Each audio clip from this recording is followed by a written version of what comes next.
ഇപ്പോൾ നമ്മൾ ഈ വീഡിയോ ചെയ്യുന്നത് കറൻ്റ്ലി +2 പഠിച്ചുകൊണ്ടിരിക്കുന്ന കുട്ടികൾക്കും അവരുടെ പാരൻസിനും വേണ്ടിയിട്ടാണ്. ഓസ്ട്രേലിയൻ സ്റ്റുഡൻറ് വിസ അപ്ലൈ ചെയ്യാനായിട്ടുള്ള റൈറ്റ് ടൈം ഇതാണ്. ഓസ്ട്രേലിയയിൽ ഏറ്റവും സ്കോപ്പുള്ള ഡിപ്പാർട്ട്മെൻറ്റ്സ് ഏതൊക്കെയാണെന്ന് നോക്കുകയാണെങ്കിൽ ഹെൽത്ത് കെയർ സിസ്റ്റം അത്യാവശ്യം ബൂമിംഗ് ആണ്. നല്ലപോലെ വേക്കൻസീസും വരാറുണ്ട്. Student visa health care related ആയിട്ടുള്ള കോഴ്സസ് എടുക്കുകയാണെങ്കിൽ നിങ്ങൾക്ക് ഫ്യൂച്ചർ എൻഷുർ ചെയ്യാനായിട്ടും സാധിക്കും. നിങ്ങളുടെ പ്രൊഫൈൽ അനലൈസ് ചെയ്തതിന് ശേഷം ഏത് കോഴ്സാണ് ആപ്റ്റ് ആവുന്നത്, ഏതൊക്കെ യൂണിവേഴ്സിറ്റീസിൽ അപ്ലൈ ചെയ്യാനായിട്ട് സാധിക്കും, ഫിനാൻഷ്യൽ പ്രോസസ്സ് എങ്ങനെ കംപ്ലീറ്റ് ചെയ്യാനായിട്ട് സാധിക്കും, ഷോമണിയുടെ അസിസ്റ്റൻസ് എങ്ങനെ കംപ്ലീറ്റ് ചെയ്യാനായിട്ട് സാധിക്കും, എഡ്യൂക്കേഷൻ ലോണിൻ്റെ അസിസ്റ്റൻസ്, ഇതെല്ലാം ഡെസ്മ ഇന്റർനാഷണൽ നിങ്ങൾക്ക് വേണ്ടി പ്രൊവൈഡ് ചെയ്യുന്നതാണ്.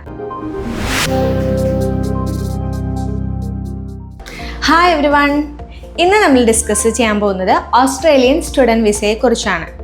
ഓസ്ട്രേലിയയിൽ പോയി പഠിക്കുക, അവിടെ സെറ്റിൽ ആവുക എന്നുള്ളതൊക്കെ പല കുട്ടികളുടെയും ആഗ്രഹമായിരിക്കും. എന്നാൽ ഓസ്ട്രേലിയ എന്ന കൺട്രി കുറച്ച് ഡിഫിക്കൽട്ടാണ്, വിസയുടെ ഒരു പ്രൊസീജിയർ കുറച്ച് ലെങ്തി ആണ്, കോസ്റ്റ് കൂടുതലാണ് എന്നൊക്കെ കരുതി പല പാരൻസും അല്ലെങ്കിൽ കുട്ടികളും ഓസ്ട്രേലിയ എന്നുള്ള ഡെസ്റ്റിനേഷൻ്റെ ആഗ്രഹം ചിലപ്പോൾ മാറ്റി വയ്ക്കാറുണ്ട്. എന്നാൽ ഓസ്ട്രേലിയയിൽ അഫോർഡബിൾ ആയിട്ടുള്ള കോഴ്സുകളും ഹെൽത്ത് കെയർ റിലേറ്റഡ് അല്ലാത്ത സ്കിൽഡ് ഒക്യുപ്പേഷൻ ലിസ്റ്റിൽ ഉള്ള കോഴ്സുകളും വളരെയധികം ഉണ്ട്.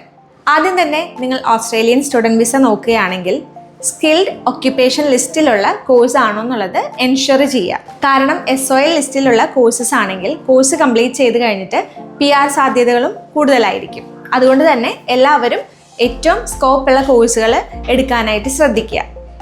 ഇപ്പം നമ്മൾ ഈ വീഡിയോ ചെയ്യുന്നത് കറൻ്റ്ലി +2 പഠിച്ചുകൊണ്ടിരിക്കുന്ന കുട്ടികൾക്കും അവരുടെ പാരൻസിനും വേണ്ടിയിട്ടാണ്. ഓസ്ട്രേലിയൻ സ്റ്റുഡൻറ് വിസ അപ്ലൈ ചെയ്യാനായിട്ടുള്ള റൈറ്റ് ടൈം ഇതാണ്. +2 കംപ്ലീറ്റ് ആവുന്നത് മാർച്ചിലായിരിക്കും. സോ ആ സമയത്ത് റിസൾട്ട് വന്നതിന് ശേഷം നമ്മൾക്ക് ഓഫർ ലെറ്ററിനൊക്കെ വേണ്ടിയിട്ട് അപ്ലൈ ചെയ്യാനായിട്ട് സാധിക്കും. ഒട്ടും ടൈം കളയാതെ തന്നെ ഏറ്റവും നിയറസ്റ്റ് ഇൻടേക്കിലേക്ക് നിങ്ങൾക്ക് ഇഷ്ടപ്പെട്ട കോഴ്സ് തിരഞ്ഞെടുക്കാനായിട്ട് സാധിക്കുന്നതാണ്.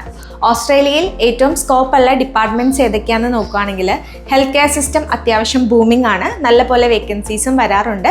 Student visa health care related ആയിട്ടുള്ള കോഴ്സസ് എടുക്കുകയാണെങ്കിൽ നിങ്ങൾക്ക് ഫ്യൂച്ചർ എൻഷുർ ചെയ്യാനായിട്ടും സാധിക്കും.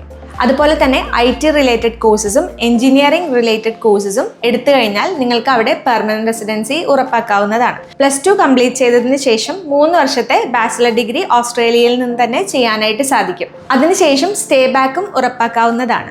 +2 കൊമേഴ്സ് പഠിക്കുന്ന കുട്ടികളാണെങ്കിലും +2 ബയോളജി സയൻസ് പഠിക്കുന്നവരാണെങ്കിലും കമ്പ്യൂട്ടർ സയൻസ് പഠിക്കുന്നവരൊക്കെ ആണെങ്കിലും നിങ്ങൾക്ക് ഏറ്റവും അനുയോജ്യമായ കോഴ്സുകൾ ഓസ്ട്രേലിയയിലേക്ക് തിരഞ്ഞെടുത്ത് തരാനായിട്ട് ഡെസ്മ ഇന്റർനാഷണൽ നിങ്ങളെ ഹെൽപ്പ് ചെയ്യുന്നതാണ്. നിങ്ങളുടെ പ്രൊഫൈൽ അനലൈസ് ചെയ്തതിന് ശേഷം ഏത് കോഴ്സാണ് ആപ്റ്റ് ആവുന്നത്, ഏതൊക്കെ യൂണിവേഴ്സിറ്റീസിൽ അപ്ലൈ ചെയ്യാനായിട്ട് സാധിക്കും, ഫിനാൻഷ്യൽ പ്രോസസ്സ് എങ്ങനെ കംപ്ലീറ്റ് ചെയ്യാനായിട്ട് സാധിക്കും, ഷോമണിയുടെ അസിസ്റ്റൻസ് എങ്ങനെ കംപ്ലീറ്റ് ചെയ്യാനായിട്ട് സാധിക്കും, എഡ്യൂക്കേഷൻ ലോണിൻ്റെ അസിസ്റ്റൻസ്, ഇതെല്ലാം ഡെസ്മ ഇന്റർനാഷണൽ നിങ്ങൾക്ക് വേണ്ടി പ്രൊവൈഡ് ചെയ്യുന്നതാണ്.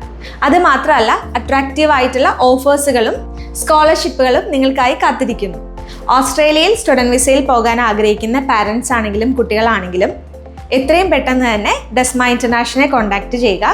ലാംഗ്വേജ് റിക്വയർമെൻറ്റ് മീറ്റ് ചെയ്യാനായിട്ടും നമ്മളെ ഹെൽപ്പ് ചെയ്യുന്നതാണ്. ഡെസ്മ ത്രൂ പ്രോസസ് ചെയ്യുന്ന കാൻഡിഡേറ്റ്സിന് നമ്മൾ PTയുടെ കോച്ചിങ്ങും IELTSൻ്റെ കോച്ചിങ്ങും പ്രൊവൈഡ് ചെയ്യുന്നതായിരിക്കും. കൂടുതൽ ഡീറ്റെയിൽസിനായി സ്ക്രീനിൽ കാണുന്ന വാട്സപ്പ് നമ്പറിൽ മെസ്സേജ് ചെയ്യൂ. വീഡിയോ യൂസ്ഫുൾ ആയെന്ന് വിചാരിക്കുന്നു. വീഡിയോ കണ്ട എല്ലാവർക്കും താങ്ക് യു സോ മച്ച്. പുതിയൊരു വീഡിയോ ആയിട്ട് വരുന്നവരെ ബൈ.